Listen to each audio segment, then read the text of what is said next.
वो मुतमईन है कि पत्थर पिघल नहीं सकता, मैं बेकरार हूं आवाज में असर के लिए। लोकसभा चुनाव 2024 मुकम्मल हो चुका है, नतीजे आपके सामने हैं। एनडीए के प्रधानमंत्री नरेंद्र मोदी कल शपथ लेने वाले हैं।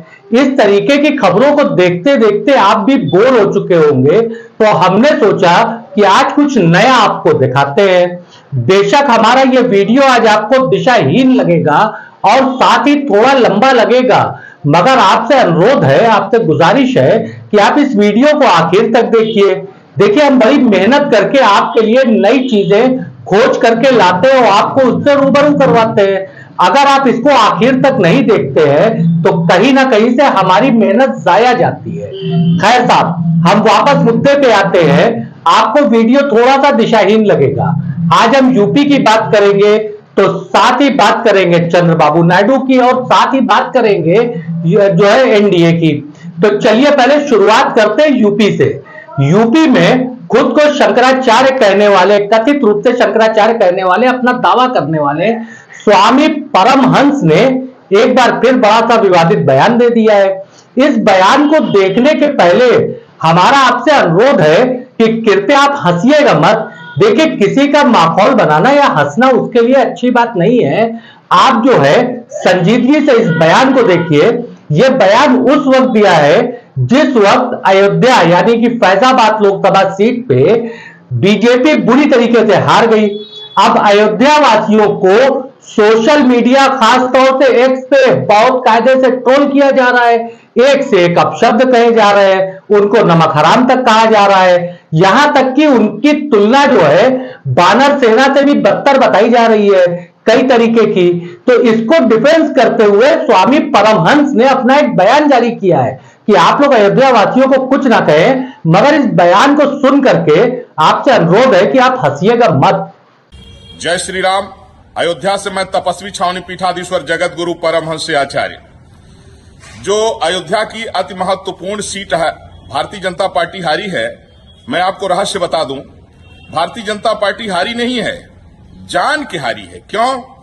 क्योंकि मर्यादा पुरुषोत्तम भगवान श्री राम माता सबरी के जूठे बैर खाए थे, केवट को गले लगाए थे।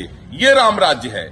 तो भारतीय जनता पार्टी ने निर्णय किया कि यहां इंडी गठबंधन ने जिस प्रत्याशी को टिकट दिया है वह दलित समाज से हैं और अत्यंत वयोवृद्ध हैं।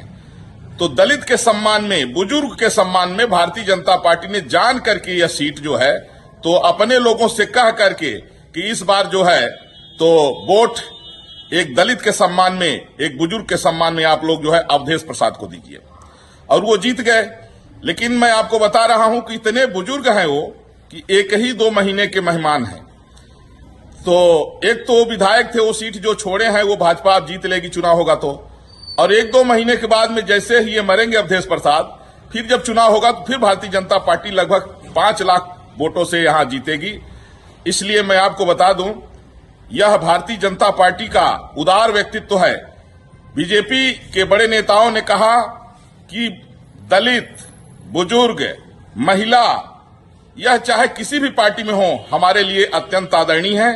इसलिए मैं आभारी हूं, और यही रामराज का स्वरूप है। जो लोग नहीं समझ पा रहे हैं वो अयोध्या के प्रति जो है निगेटिव कमेंट कर रहे हैं, लेकिन ये सच्चाई को समझें, और ये रामराज की आधारशिला है। वंदे मातरम। आपने ये बयान सुना। इससे पहले स्वामी परमहंस जो थे, ये पहले कसाई की एक भूमिका में आना चाहते थे, क्योंकि बनारस में इन्होंने बयान दिया था कि मुसलमानों की खाल खींच लेंगे कि भूसा भरने के काबिल नहीं रहेगी। वैसे खाल खींचने का काम जानवर को काटने वाले कसाईयों का होता है। परमहंस साहब खाल खींचने की बात कर सकते हैं। इस बयान में परमहंस साहब यमराज के जो है पीआरओ हो गए या पीए हो गए, या कह सकते हैं चार्टर्ड अकाउंटेंट हो गए यमराज के। उनको पता है कि जीते हुए प्रत्याशी 1-2 महीने में मर जाएंगे। यमराज ने अपना लगता है सारा कारभार जो है परमहंस साहब को दे रखा है। चित्रगुप्त शायद छुट्टी पे है, तो चित्रगुप्त की जगह जो है यमराज के चार्टर्ड अकाउंटेंट बन करके स्वामी परमहंस बैठ गए हैं। किस तरीके की भाषा का ये इस्तेमाल कर रहे हैं, इनके लिए कोई नई बात नहीं है। जब ये विवादित बयान ज्ञानवापी मस्जिद के सामने खड़े होकर के दे सकते हैं गेट नंबर 4 पे, तो इस तरीके की भाषा का जो है इनसे और क्या उम्मीद कर सकते हैं। चलिए साहब, अब आपको लिए चलते हैं चंद्रबाबू नायडू यानी कि एनडीए की तरफ। चुनाव प्रचार में भाजपा ने मुसलमानों को कोसने में कोई कसर नहीं छोड़ी थी। ये तो आपने चुनाव प्रचार के वीडियो में देखा होगा। खुद प्रधानमंत्री ने मुसलमान, मुस्लिम लीग कई बयान दिए थे, यहां तक कि मुस्लिम आरक्षण को खत्म करने का बयान दिया था। अब चक्कर यह है साहब कि एक वीडियो सोशल मीडिया पे वायरल हो रहा है, जो एएनआई का वीडियो है। सोशल मीडिया का ये वायरल होता हुआ वीडियो ये बताता है कि चंद्रबाबू नायडू तो ईद और बकरीद की नमाज भी पढ़ते हैं। अब ऐसी स्थिति में जहां मुस्लिमों का आरक्षण छीन करके, दलितों का और पिछड़ों का आरक्षण छीन करके मुसलमानों को ना दिले, इसके लिए फिक्रमंद भाजपा थी, तो अभी भाजपा की रीढ़ की हड्डी बने चंद्रबाबू नायडू, एक पाया बने उनकी सरकार का। अगर ये पाया सरक गया तो सरकार गिर सकती है साहब। तो अब यहां पे ये एक बड़ा सवाल उठता है कि जब मुस्लिमों के आरक्षण के हितैषी चंद्रबाबू नायडू स्वयं है, और अभी जो वीडियो वायरल हो रहा है ये तो बता रहा है कि साहब चंद्रबाबू नायडू तो ईद और बकरीद की नमाज भी पढ़ते हैं। ये नमाज जो बता रही है ये ईदैन के नमाज का तरीका होता है जिसमें चंद्रबाबू नायडू देखे जा रहे हैं। बहरहाल साहब, आप थोड़ा सा हंसे थे, थोड़ा और हंस सकते हैं। सियासत में जरूरी है रवादारी, समझता है वो रोजा तो नहीं रखता मगर अफ्तारी समझता है। वैसे जो परमहंस साहब का बयान है, उनके फॉलोअर बहुत है। परमहंस साहब पे कुछ अल्फाज हम और कहते चलते आपसे, उनके बहुत फॉलोअर है, इतने फॉलोअर है कि पूछिए नहीं साहब। उनको एक दर्जा दिल रखा है, हो सकता है शायद उनकी भक्ति भी होती हो, चरो चुंबक भी उनके काफी हैं। ऐसे ही लोगों के लिए दुष्यंत कुमार ने शायद एक शेर कहा था कि अपने रहनुमाओं की अदा पे फिदा है दुनिया, इस बहकती हुई दुनिया को संभालो यारो।